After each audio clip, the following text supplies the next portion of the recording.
All right, it's a Sunday morning. You're probably struggling. Let's make some recovery food. Bacon, egg, and cheese it is. Begin by toasting or not toasting your bagel. Cut 2 pieces of bacon in half and fry them on medium-low heat. Don't touch them. Just let them do their thing. Once they begin to look golden, about 3 to 5 minutes, flip them and fry for another minute or so. It should be looking like fried bacon at this point. Drain them on a paper towel, then scramble 2 eggs in the bacon fat. Now, we're looking for a classic scramble, not the fancy scramble. You want these to be almost overdone. That's the classic bodega style. Eggs almost overdone. But not. Once the eggs are just about finished, add 2 slices of highly processed cheese.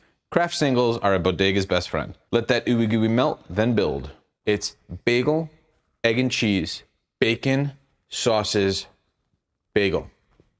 Some people like to put the toppings on first. I don't get it. Bacon should go on top with the sauces above that. But I'm a purist. What do I know? Then enjoy. When you go to a bodega, there are a few common orders you'll hear from people. Salt, pepper, ketchup, which is what you'll always be asked. Ketchup hot sauce is a common response from me. But a new one I only recently tried was ketchup hot sauce mayo. Weird, I know, but it was like a BLT, you know? Minus the healthy stuff. So BEC. You have to remember, this is not an everyday breakfast. It's for the days that you need it. You know, didn't sleep well, not feeling well, coffee just won't do it. Most likely, if you need a bacon, egg, and cheese, you're not even gonna be the one making it. And you'll be okay, it won't be enough of a statement. So cheers, we've all been there. You'll be okay.